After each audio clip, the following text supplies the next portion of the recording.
And good morning. This is the My Jeep update. It's Wednesday. I didn't do anything Tuesday. I wasn't feeling well, so I stayed in bed. Anyway, I feel good today. Going to get back to it. Going to be doing my rod bearings for the second time. Here you're looking at the number one rod bearing and journal. And as you can see, there's some scorched assembly oil on that journal, and I will be cleaning that off. Okay, this is what I'm talking about. I just rotated the crank, and you can see some of that. I'm just going to call it scorched assembly oil, and I'm cleaning off the journal, polishing that area. I'm doing it section by section. And before I put my new bearings in, I'll hit it with parts cleaner, clean it and blow it with my portable blower, and oil everything down, bearings, journal, everything. Get plenty of assembly oil on it. If you rotate the crank, you can get that piston in the right spot. You can tap that bearing out and clean that shell housing. And I'm now just wiping it down with a Kleenex to wipe the journal off. And this is not the final cleaning. I'm using dishwater soap and water to clean these journals. Then do a final cleaning with parts and brake cleaner. Wipe them down and air blow them. This crank position allows me to get the piston all the way over where I can get to it and remove that upper shell. I just use a long handled flat screwdriver and a hammer, tap it, and the bearing comes right out. Make sure you're wearing eye protection because it'll fall out and it may hit you. Getting the camera set up on number 2 rod bearing. The journal looks pretty good.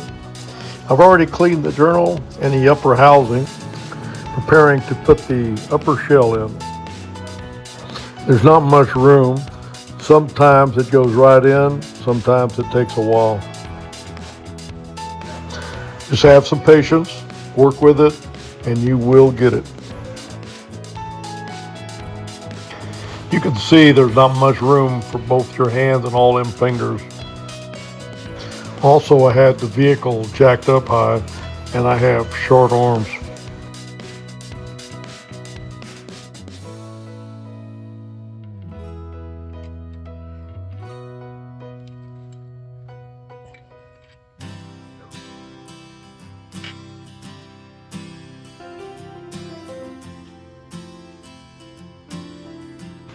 Pushing a rag up in the near the camshaft and over to the piston rod stabilizes it some. I'll just keep trying till I get it.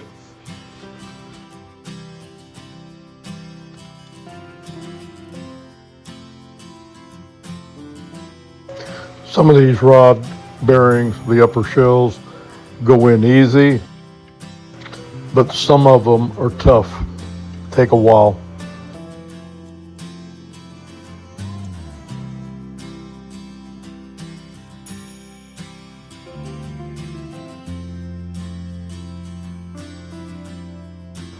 I finally had to take a break. I was wore out from reaching up high into the engine.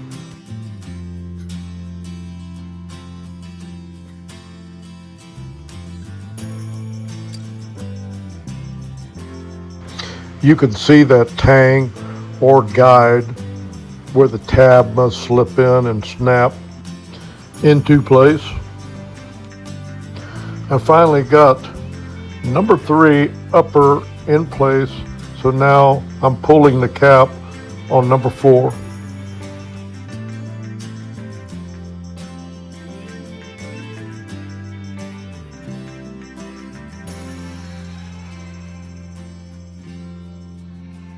Lightly tap the cap with a small hammer and it comes loose. Be careful, because that cap could fall, hit you in the face or the head. It's happened to me already. I'm going to rotate the crank around until these piston rod ends are clear of the journal. And you'll have to be careful as it rotates around. You must hold or push one of the rod ends to keep it from hanging up on the top of the journal. You have to be careful here because you could damage that crank. You can see here by putting the crank in the right position, you can get yourself a lot more room to work in.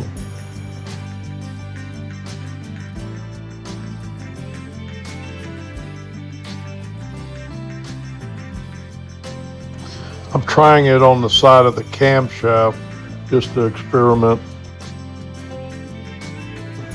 Again, I'm stuffing a rag up into the engine block and against that piston rod, pushing it over, and it kind of holds it in place while you work with it.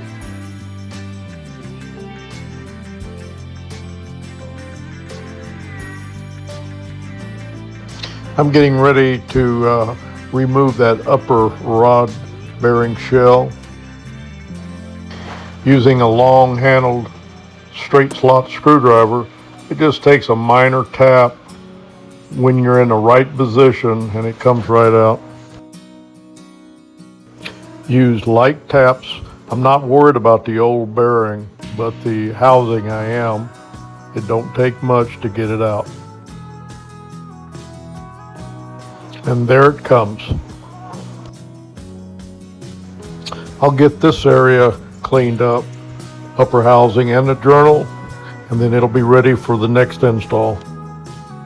And this is the next clip, and as you can see, I've got all my crankshaft bearings and rod bearings in place. They are torqued down, and hopefully they'll be all right. I'm closing this video out here and I'll get it posted. I thank you for coming by and viewing, and we'll see you on the next update. My Jeep out.